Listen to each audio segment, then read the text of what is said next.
jangan-jangan realitas di luar ini tidak ada, hanya ilusi. Mungkin itu juga bagian dari propaganda supaya orang menjauhi filsafat metafisika ini. Sehingga akhirnya metafisika dizalimi. Kalau orang mau mulainya dari epistemologi kemudian ontologi, problem itu. Tahu dulu atau ada dulu.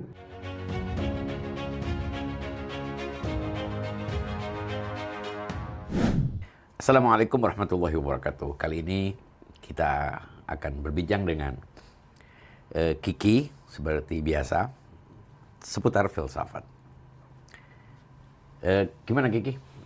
Iya, kemarin kita udah ngobrol-ngobrol tentang logika ya. Siap. Sebagai alat utama dalam filsafat. Oke. Tetapi kita belum memperjelas nih, filsafat itu ngapain sih? Atau apa sih subjeknya filsafat? Ya. Filsafat ya semua orang mungkin tahu ya. Filsafat itu berasal dari dua kata, Philo and Sophia, ya kan, cinta kebijaksanaan. Konon awalnya ini adalah respon terhadap Sophia itu sendiri yang awalnya bermakna kebijaksanaan. Sofis maksudnya. Ya, akhirnya orang-orang yang disebut dengan sophis, kebijaksanaan. Tapi ternyata yang awalnya berbicara tentang kebijaksanaan justru akhirnya dimanipulasi. Karena ya tarikan-tarikan keuntungan, justru mereka yang disebut sofis akhirnya menjadi orang-orang yang bisa menjualbelikan kebenaran. Sofis ini artinya bijak, tapi dipahaminya sama orang sofis itu orang pakar. Iya, iya pastilah. Bijak itu berhubungan dengan kepandaian. Jadi pandai dan pintar mungkin agak berbeda. Kalau pandai itu artinya orang yang memang punya kearifan, tidak hanya tahu tentang benar, tapi juga tahu tentang tepat. Benar dan tepat. Nah, benar berhubungan dengan konsep, tepat berhubungan dengan implementasi, dalam komunikasi, dan sebagainya.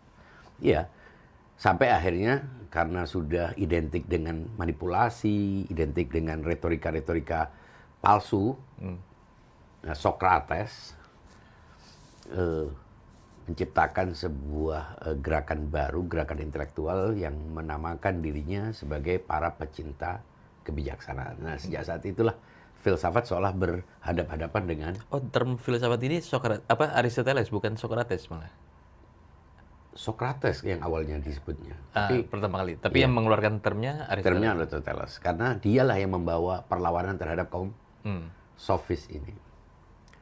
Lalu dari situlah filsafat menjadi semacam ya gerakan intelektual yang berusaha mengembalikan kebenaran pada konsep-konsep yang baku, dasar-dasar logika sebagai cara untuk mengkonfirmasi ini pernyataan benar ataukah salah, tidak lagi relatif, tidak lagi subjektif.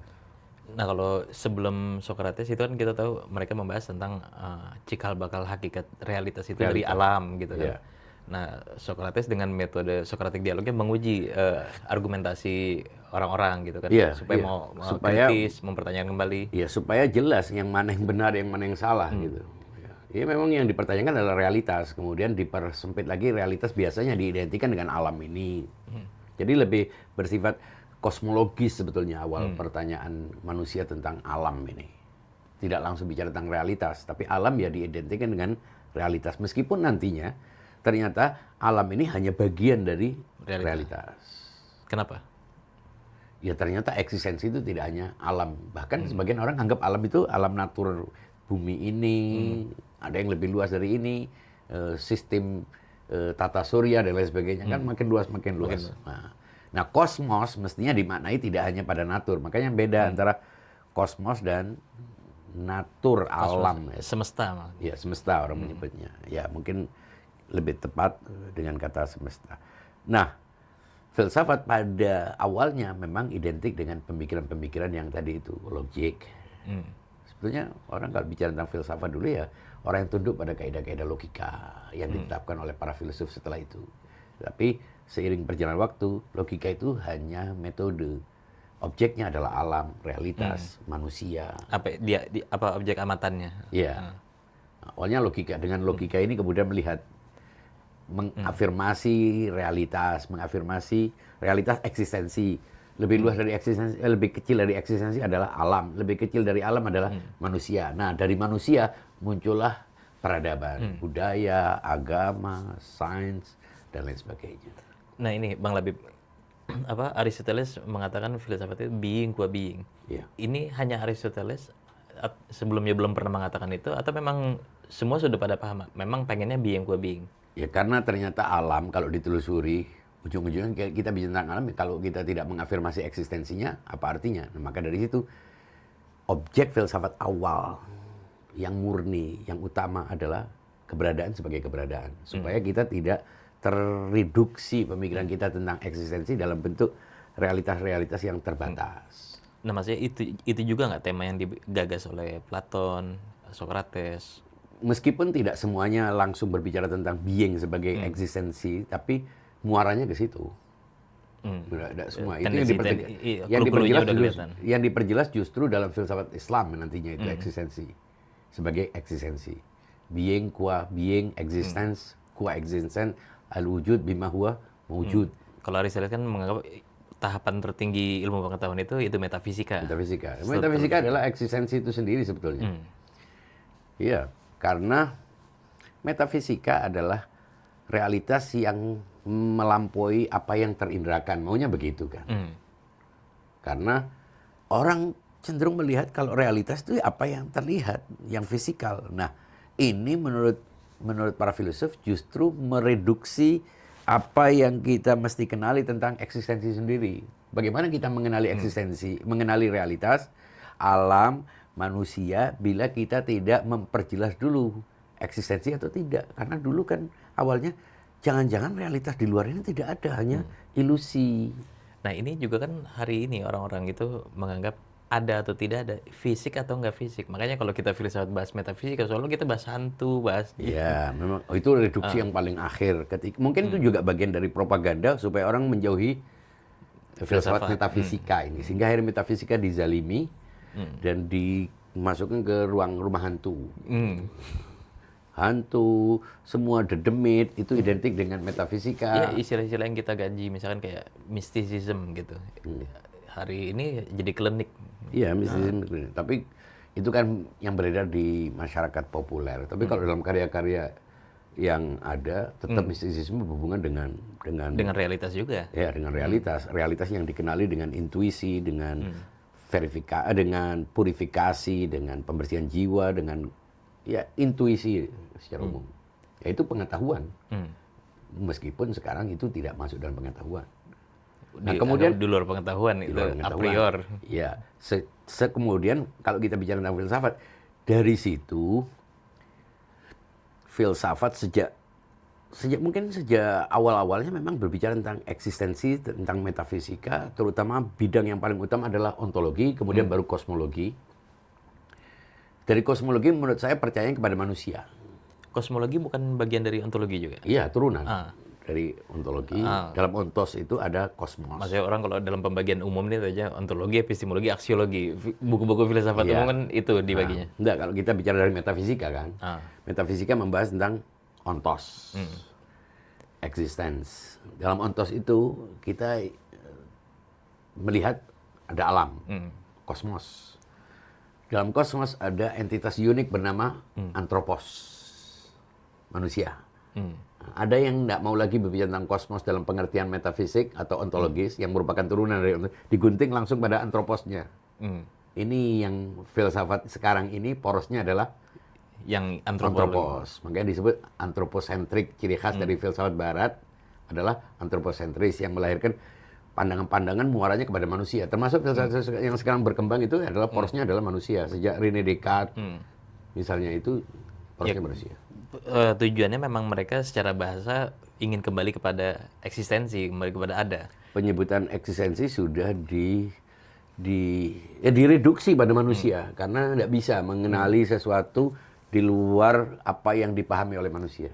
Kalau eksistensi kepada manusia sebenarnya tahapan lanjutan kan. Kalau sebelumnya kan kemarin kita bahas logika materialis menganggap eksistensi itu hanya yang fisikal saja. Tapi kalau kepada manusia yang memahami. Iya, manusia memahami. Itu makanya ciri khas filsafat sekarang itu epistemologis. Pemahaman. Bukan persoalan ada atau tidak adanya. Tapi bagaimana kita bisa mengafirmasi, menegasi. Setelah ada, kita pastikan ada. Bagaimana kita memanfaatkannya. Kan terusnya begitu. Malah ada biasnya kayak orang mengatakan realitas itu kalau kita nggak pahami, realitas bisa nggak ada. Nggak ada. Memang itu kan. Muaranya gitu. Karena kita menganggapnya ada, menjadi ada. Kalau kita tidak menganggapnya ada, dia tidak ada. Kita nggak afirmasi, dia Tidak hilang. ada. Ya. Jadi seolah-olah dari di sini baru ada di luar. Banyak orang menganggap bahwa cogito ergo sum itu aku ada, karena aku berpikir baku ada. Seolah-olah ada itu dari berpikir. Karena tidak berpikir, dia tidak ada. Padahal sebelum dia berpikir, dia akan mengkonfirmasi keberadaannya sebagai pemikir. Itu kalimatnya kan dipotong, Bang. Lebih. Potong. Jadi Enggak, itu yang berkembang dari aku gitu. berpikir. Iya, padahal enggak lah. Aku ada, karena aku ada sebagai pemikir, aku berpikir. Setelah aku berpikir, aku membenarkan apa yang sudah ada sebelumnya. Kalau kita baca kan dia kayak ingin mengurai tahapan epistemologi itu. Dari aku meragukan sesuatu, nah aku yakin terhadap keraguanku. Keraguanku, iya. Nah aku yakin terhadap keraguanku, aku berpikir. Nah dari situlah aku yang yakin atas keraguanku ini ada. Ada. Jadi Kalau enggak, dia bicara dimulai dari ada malah. pastilah, meskipun yang beredar itu Yang membaca, seolah-olah keberadaan itu adalah produk dari pemikiran. Karena membacanya dari hasil, bukan dari mulai berpikirnya. Andai kan tidak menyebut itu pun, mestinya kita sudah memahami. Harusnya. Ya, bagaimana dia mengafirmasi dirinya sebagai pemikir? Malah kan filsuf setelahnya mengkritiknya, ya harusnya ada dulu baru bisa berpikir. Kan sudah pasti. Meskipun itu tidak diungkapkan. Termasuk kaum empiris. Dikritik begitu Artinya juga. kalau kita melihat itu argumen epistemologis sah-sah saja kan? Sah saja, meskipun sebetulnya basisnya metafisik. Ontologis. Artinya dia jelaskan tahapan-tahapan epistem tuh. Iya, tapi di balik epistem itu ada kesadaran diri yang mengawali semuanya. Semuanya sebelum dia disusun-susun. Sebelum. Jadi makanya ontos dulu. Kalau orang memulainya dari epistemologi kemudian ontologi, problem itu. Tahu dulu atau ada dulu? Orang semua bilang ada tahu dulu. Nggak bisa. Tahu. Kalau nggak Berarti ada, tahu dari mana bukanlah ada? sesuatu yang ada. Pengetahuan berarti sesuatu yang unexist. Makanya tadi ketika secara dalam metafisika urutannya bukan epistemologi, ontologi dan aksiologi. Tapi tadi itu ontos, kosmos, antropos. Nilai-nilai dalam antropos. Jadi aksiologi itu tidak lompat langsung. Sebenarnya itu pengembangan dari ontologi, sedangkan epistem itu alat-alat juga sebenarnya. Kayak kemarin kita bahas Epistemologi itu kalau logika. sholat wudhu. Wudhu, tapi dia bukan sholat. Tapi sholat tidak sah tanpa wudhu. Meskipun wudhu bukan bagian dari sholat. Orang ingin memahami sesuatu. Anda sejak awal ingin memahami atau ingin merasakan sesuatu. Kalau ingin merasakan apa yang dia alami, tidak perlu epistemologi. Makanya kaum mistik tidak memerlukan epistemologi. Nah kalau di filsafat Islam kan yang dibangun dalam epistemologi mana yang wajib, mana yang mungkin. Artinya membangun, kita punya nggak kepastian epistemologi itu? Sebetulnya tidak pernah ada pembagian epistemologi ontologi dalam filsafat Islam awalnya. Baru kesininya. Baru belakangan ini. Itu pun setelah Tabatabai secara khusus berbicara tentang Karena epistemologi. di barat sudah dibangun begitu blok-bloknya. Ada ontologi, ada epistemologi. Iya. Karena kalau kita lihat dalam filsafat Mulassadra misalnya, dia sulit untuk kita lihat di mana epistemologinya, di mana ontologinya. Kita yang identifikasi. Iya, makanya kita bisa menyebutnya. Loh, kalau kita terpengaruh dengan pembagian klasifikasi barat, mau nggak mau kita harus, oh ini epistemologi Sadra, Ya, kita ini cari ya, akhirnya. ontologi Sadra. Padahal Sadra menganggap pengetahuan itu ontos. Pengetahuan itu adalah Gerak substansi. iya, sesuatu yang ada. Jadi ada dulu atau tahu dulu, ada dulu. Ada sebagai sebuah pengalaman, ada sebagai sebuah kesadaran awal. Nah, ketika ada hendak diekspresikan, hendak dipahami, dia baru menjadi epistem. Dia dikonstruk dulu di mental kan, Iya. di pikiran. Nah, ini yang tidak ada di barat. Makanya kalau kita lihat Mulassadra, itu epistemologinya mana ya, ontologinya mana? Epistemologi Mulassadra itu ontologis. Dan ontologinya bersifat epistemologis. Makanya kita menyebutnya ontos epistemologis. Nah kalau Mulassadra sendiri juga dia mengartikan filsafat selain ontologi, tapi juga ada tujuan telosnya filsafat itu. Iya, tujuan kan makanya ada al-mabda wal ma'ad. Jadi para filsuf muslim itu punya dua dua paradigma lah. Jadi bukan cuma konsep filsafat, tapi tujuannya mengantarkan orang menjadi insan kamil kan? Iya, mabda wal ma'ad sebutannya. Ibnu Sina juga menyatakan itu. Al-mabda wal ma'ad. Titik awal, titik akhir. Karena memang proses menyempurna ini. Jadi movement to perfect. Hulu ke hilir. Takamul. Proses menyempurna. Jadi tidak hanya bicara menyelesaikan titik awalnya, tapi juga titik supaya makanya filsafat nggak selesai di kepala doang kan? Iya, makanya berakhir dengan apa? Berakhir dengan eskatologi. Eskatologi adalah titik akhir dari sebuah perjalanan nurani maksud bukan nurani, perjalanan cahaya, perjalanan eksistensial, perjalanan kesadaran. Perjalanan jiwa itu ya. Jiwa. Makanya ini berkembang. Berkembang ketika Barat mungkin sudah mengakhiri metafisika, tidak lagi menganggap itu bagian dari knowledge, itu tidak diambil lagi. Filsafat tetap diambil. Epistemologinya diambil untuk menjadi dasar membentuk pemikiran-pemikiran setelahnya. Makanya tetap saja ada aspek filosofis, tapi filosofis yang diambil adalah aspek yang relate dengan manusia sebagai pusat. Makanya ada filsafat positivisme dari situ. Muncul positivisme, muncul semua sekarang ini secara tidak langsung terkait dengan bangunan awalnya. Sementara dalam Islam juga ada dua fase Islam. Di fase Islam awalnya sih kenapa muncul filsafat dan Islam? Ini banyak orang. Saya kalau mengajar selalu saya perjelas ini persoalan. Ini kok ada istilah filsafat Islam. Memang filsafat itu beragama Islam. Dia bukan manusia. Jadi, dan kenapa disebut Islam? Emang Islam memerlukan filsafat? Enggak ada pelajaran. Dalam ajaran Islam tidak ada filsafat. Bahkan kata filsafat pun tidak ada. Makanya kita harus perjelas itu relasi antara Islam dan filsafat supaya penafsirannya tidak kacau. Ada yang menganggap, loh enggak, ini filsafat Islam. Itu artinya filsafat yang untuk memperkuat ajaran Islam. Karena filsafat Kristen untuk memperkenalkan kekristenan secara filosofis. Betul, itu kepengalaman sebelumnya. Tapi dalam Islam, kalau kita lihat karya-karya Tabatabai bahkan, tidak mengutip agama, hadis, teks, ya, bahkan Tuhan sebagaimana yang diyakini oleh para teolog pun tidak diungkapkan, kecuali pada ilahiyat bil ma'nal akhas. Kan ada dua. Ada teologi umum, orang menyebutnya ontologi, ada teologi khusus, orang menyebutnya ontologi khusus, metafisika khusus. Di situ baru membahas tentang Tuhan. Nah, coba mau tanya sama Bang Labib, biasanya Alam Taba-Taba itu jelasin, kalau seandainya kita anggap kita curigai itu pembahasan tentang Tuhan, kenapa Alam Taba-Taba bilangnya kedaruratan yang kekal atau biasanya realitas aja dia bilang begitu. Iya memang karena dia tidak ingin terjebak pada dogma agama supaya filsafat ini disebut Islam bukan karena menjadi bagian dari ajaran Islam. Bukan. Disebut Islam itu karena berkembang di dunia Islam. Disebut Islam karena yang mengkaji, mengembangkannya adalah para filosof yang notabene beragama Islam. Disebut Islam karena menggunakan terma-terma yang juga digunakan dalam literatur Islam.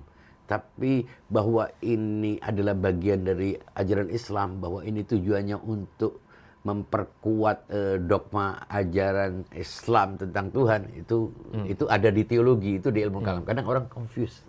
Iya, orang menganggap ilmu kalam juga kadang ada yang ngerasa dia sekolah usuluddin, dia ngakunya sekolah filsafat, ada. Kan memang faktanya begitu, dianggap. Karena mungkin ada pelajaran filsafat di situ. Karena ada teologi, ini juga muskil istilah teologi. Filsafat kan setelah kita bicara tentang kalau metafisika bicara tentang Tuhan. Setelah bicara tentang Tuhan baru bicara tentang yang diciptakan Tuhan, kosmos. Setelah bicara tentang yang itu baru manusia. Ada yang memang tidak begitu memahaminya sehingga wajar kalau ada orang punya pemahaman yang salah tentang teologi dianggap sebagai bagian dari ajaran filsafat. Pakai logika juga, ada epistemnya juga. Iya, itu teologi dalam pengertian ilmu kalam. Makanya ada dua istilah teologi. Kalau kita harus menggunakan apa yang terjadi di Barat, yang sudah baku di Barat, jadi ada teologi filsafat, ada teologi agama. Ini orang menyebutnya filsafat ketuhanan agama. yang disusun oleh para teolog. Nah, teologi filsafat, filsafatnya untuk teologi. Ya, filsafat itu diambil bagian-bagian yang tertentu yang berhubungan dengan prinsip untuk jadi wujud, pelayan agama. prinsip wajib, itu. Makanya pembagian wajib mungkin juga berlaku di ilmu kalam. Iya. Karena ada yang diambil memang. Dan yang paling banyak diambil adalah compare pathetic. Cuma kalau di kalam yang menjadi khas, misalkan eksistensi itu dibagi, cuma eksistensi pada Tuhan sendiri dan yang selain Tuhan. Iya, memang begitu. Kenyataannya juga mereka tidak mau terlalu dalam mempelajari wujud. Makanya wujud pun dianggap sebagai salah satu sifat Tuhan. Ada 20 sifat. Kita diajarkan biasa di langgar-langgar di masjid. Wujud Kidam Bapa. Jadi wujud itu adalah sifat. Nah, mereka tidak menganggap wujud itu bagian dari eksistensi Tuhan itu. Seolah-olah Tuhan itu tanpa wujud, baru kemudian dia menyandang sifat-sifat wujud. Ini tidak berlaku jelas. Ini pelanggaran bagi para filsuf. Tapi ini kan urusan mereka yang tidak terikat. Mengambil terminologi-terminologi yang sesuai dengan para teolog. Nah ini kalau di pembagiannya Aristoteles, bahwa sifat itu kan aksiden. Aksiden itu kan modus-modus dari substansi. Ini seluruhnya umumnya kita sebut sebagai esensi atau mahia. Ya, mahia. Mahia sendiri adalah batasan-batasan dari kita mengamati keberadaan. Iya. Nah, keberadaan ini ditempatkan di aksiden, itu kan problemnya. Iya, iya memang. Makanya nggak heran kalau 20 sifat yang dimulai dari sifat wujud itu ada. Memang aksiden itu ada di luar. Tapi kalau ada di luar, dia selalu nempel pada substansi.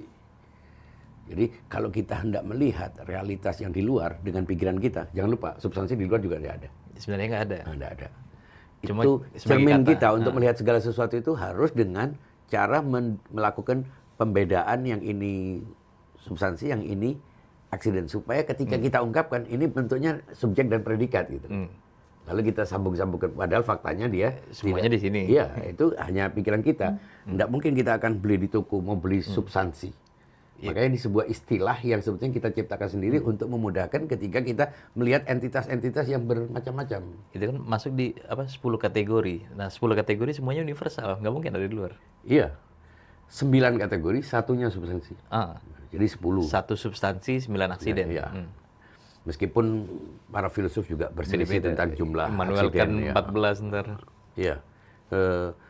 Suhrawardi lebih ringkas tentang substansi. Bahkan dia menganggap poros yang paling utama dari substansi itu, dari aksiden itu, kategori relasi. Mulai Sadrat konsisten dengan 9 aksiden.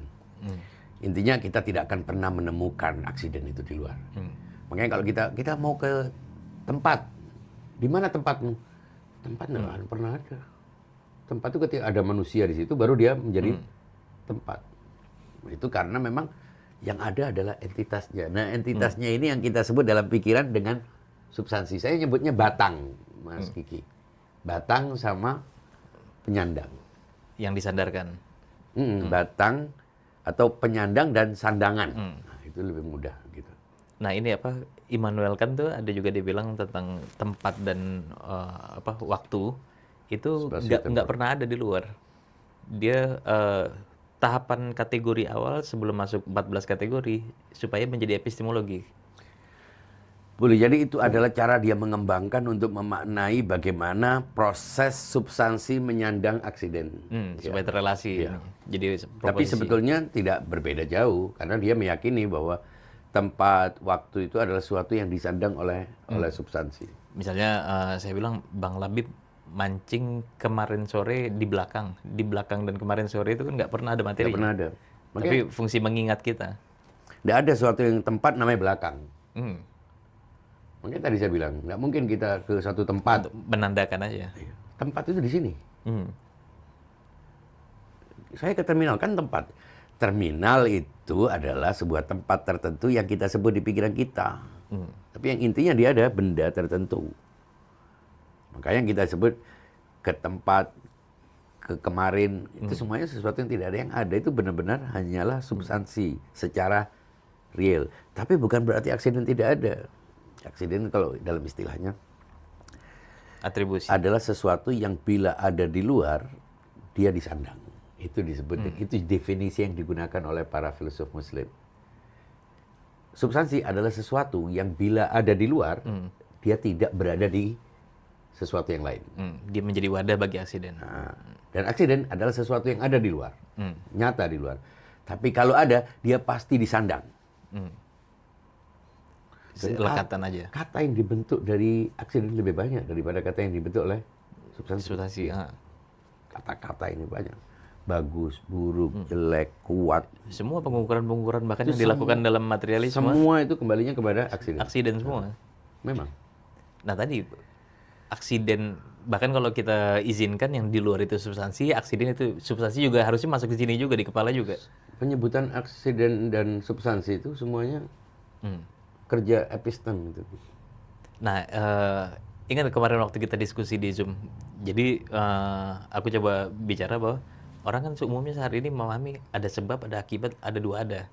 Tapi Mullah Sadra nggak pernah membagi itu. Iya.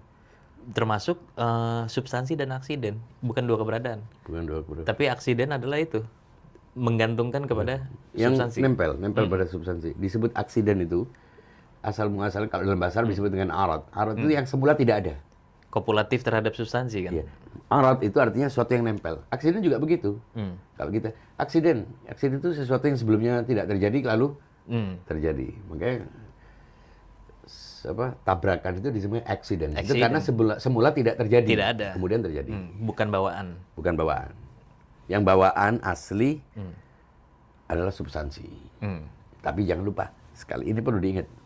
Di luar tidak ada substansi sebetulnya. Kata substansi itu hanya di pikiran. Yang ada adalah realitas itu sendiri. Nah, substansi ini juga kadang dipahami sebagai bahan dasar. Orang bilang begitu.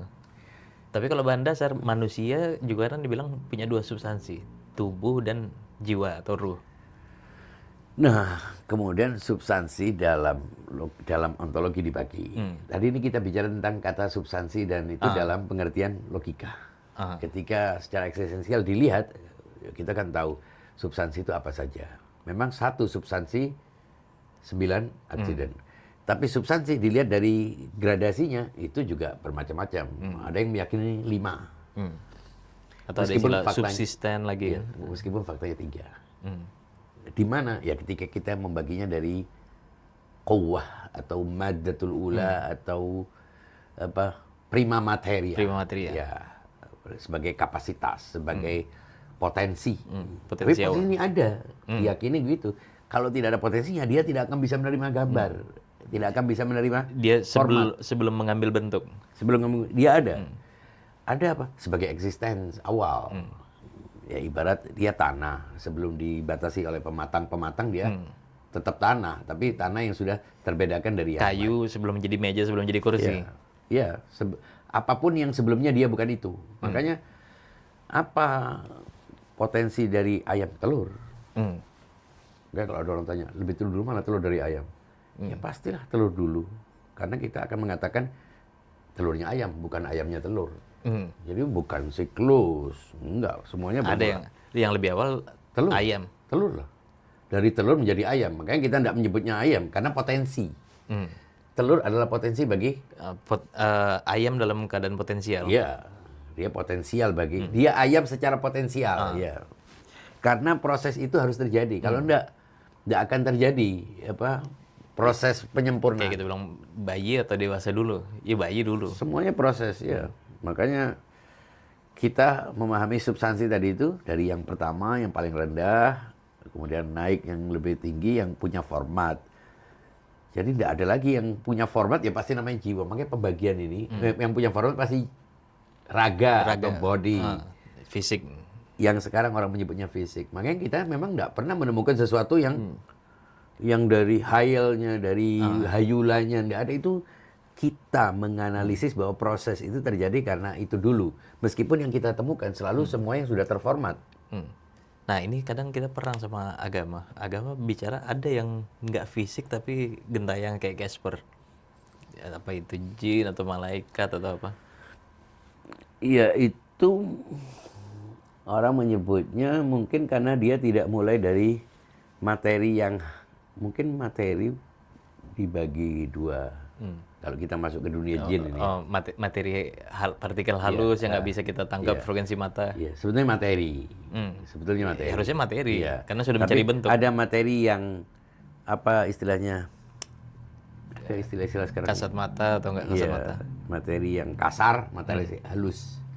Tapi materi pasti bermula dari situ segala sesuatu. Kayak kata energi pun materi kan? Iya, materi kalau energi memang. Meskipun orang menganggap hari ini ada energi kementeriannya kok. yang menggerakkan.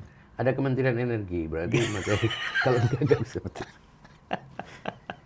Masa kementerian hantu? Ada materinya juga. Materi itu sebenarnya potensi dari sesuatu yang sebelum menjadi benda-benda secara atomik itu artinya. Cuma karena udah diambil semua sama sains, materi artinya yang ada bendanya. Ya, seolah energi itu minyak, ya bahan-bahan dasar dari produk-produk yang diciptakan ini. Kalau gelombang itu nggak punya substansi. Gelombang itu kan Aktus. sudah bentuknya kalau secara khusus gelombang itu adalah elemen-elemen atomik. Gerakannya itu kita namakan gelombang, tapi yang eksis atom. Tapi dia yang tidak terpisah. Nggak terpisah. Ketika dia tidak terpisah, kita harus selesaikan dulu apakah dia bagian dari, karena teori-teori ini kan berkembang terus. Berkembang terus. Ya. Kalau memang dia adalah sesuatu yang merupakan hukum yang melingkari atom, berarti dia adalah gerak itu sendiri. Berarti gerak adalah bagian tak terpisahkan dari materi, tapi dia bukan materi. Jadi gelombang bukannya bergerak, tapi istilah kita untuk menyatakan gerak itu gelombang. Kan frekuensi dari satuannya. Nah, itu ketika kita bilang apakah itu bagian dari materi, kita nggak tahu saya nggak tahu secara khusus karena penelitian tentang ini kan berkembang. Kalau memang itu adalah hukum yang meliputi atom, berarti dia bukanlah atom itu sendiri. Kayak ini gelombang. Berarti dia aksiden. Berjalan kan bukan materi. Berjalan maksudnya? Kayak gerak itu sendiri. Kata berjalan itu kan bukan materi. Ya, berjalan itu bukan peristiwa filosofis. Filsafat hanya bisa melihatnya dari gerak, apakah bergerak atau tidak. Melakukan aktivitas atau enggak. Iya itu. Kalau berjalan aktivitas yang sudah, ya kalau artinya berjalan itu adalah gerak, sebenarnya berjalan bukan hanya manusia. Jadi dulu dipahami gelombang itu atom yang beraktivitas. Cuma atom kan kalau dibelah-belah lagi ternyata nggak ada yang padat. Iya betul. Semuanya hanya gelombang. Gelombang itu partikel-partikel kecil. Nah berarti atom itu kan cara kita mengamati gelombang. Akhirnya kita namakan atom. Iya boleh jadi, karena kita tidak akan pernah menemukan sebuah yang paling benda kecil namanya apapun yang paling kecil kita menyebutnya dengan atom. Jadi penyebutan atom itu lebih bersifat kan nggak bisa dilihat. Selama dia bisa dilihat berarti dia bukan atom. Dan pembagiannya itu kan hipotesis semua. Dari bagi jadi quarks jadi apa? Itu sebenarnya filosofis ya, bukan saintifik karena nggak ada bendanya. Sains kan mestinya berhubungan dengan sama kayak Big Bang. Big Bang itu bukan sains Oh filosofis. itu ya kalau Big Bang ya itu kan teori hipotesa yang belum. Meskipun ada rumus matematikanya. Ya, tapi dia kan kita tidak mengalaminya. Kan itu awal dulu. Kalau aku suka bercanda, jangan-jangan bukan Big Bang pertama, Big Bang. Tuhan bawa tas besar dalamnya ada ciptaannya semua. Boleh jadi. Karena sama-sama hipotesis ya kan nggak bisa dibuktiin. Nggak bisa dibuktikan. Rumus-rumusnya saja dianggap itu seolah-olah sudah Firm secara benar. matematik lah. Fisika. Iya. Ya, fisika juga berubah. Kiki, yang menarik itu sekarang filsafat itu sudah bukan sebuah ilmu tentang realitas. Bukan tentang eksistensi, tapi metode, logika, epistemologi. apa saja yang bisa kita jadikan sebagai metode untuk memahami satu tema tertentu, meskipun itu spesifik tidak harus realitas, itu sudah dianggap filosofis. Dan kalau di media sosial kayaknya jadi filosof tuh pertama kita bisa melakukan kritik, terus mengajukan argumen para filosof, berhasil jadi filosof. Jangan lupa yang paling nyata dianggap filosof itu kalau bisa ngutip. Punya kutipan-kutipan banyak filosof. Iya. Punya istilah-istilah yang cukup membuat orang itu mengerjitkan dahi. Itu filsafat. Atau tahu sejarahnya.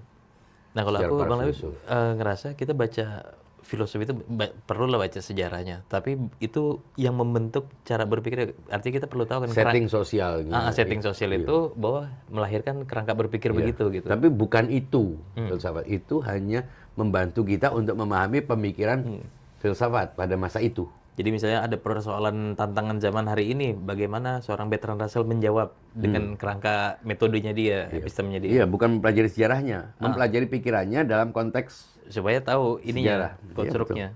Tapi kebanyakan malah tahu sejarah saja. Ini pada setelah ini fase-fase waktu dari para filsuf, sehingga akhirnya orang yang tahu sejarah filsafat sudah dianggap tahu filsafat. Itu kebutuhannya buat gertak biasanya.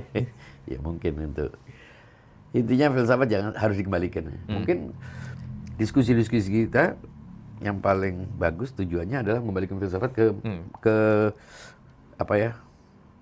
Ke singgasananya lah kalau kita mau bicara. Nah, kita nanti kayaknya perlu memperjelas tuh antara posisi ada, realitas, being sama eksisten apa bedanya? Wujud.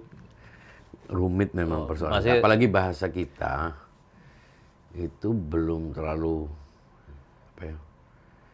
Kita sudah antara bahasa filsafat, bahasa populer, bahasa pergaulan itu tidak ada kedisiplinan. Kita memang belum sampai ke tahapan itu. Cara kita berbahasa Barat dan itu Arab sudah dasarnya kan harusnya logis, atau karena hanya disepakati dia menjadi bahasa? Iya, sepakat. Karena situasi darurat kadang-kadang terbentuk kata. Kadang nggak mencerminkan itu. Ya. Artinya nggak ada salahnya kan kalau kita mau kembalikan bahwa ini bisa diuji secara verifikasi. Saya paling nggak mau terikat oleh kamus. Selama punya pertanggungjawaban logis, gunakan kalimat itu. Kembalinya ke pertanggungjawaban logis. Kalau kamus kan kesepakatan. Makanya kita harus kembali kepada makna logis. Supaya orang kalau berdebat itu enggak, ini menurut KBBI. Iya, itu rezim kamus. Gitu. KBBI menjelaskan arti kata, bukan arti makna. Itu kan mereka cuma mengumpulkan apa yang beredar di tengah masyarakat. Perkara itu logis atau enggak ada urusan. Enggak ada aturan begitu. Iya, jelas. Oke Bang Labib, untuk hari ini. Besok kita bahas lebih detail lagi tentang metafisika. Mudah-mudahan banyak peminatnya kalau bicara filsafat. Lagi banyak kayaknya sekarang. Sip. Karena tadi enak buat pamer. Oke, terima kasih teman-teman. Assalamualaikum. Assalamualaikum.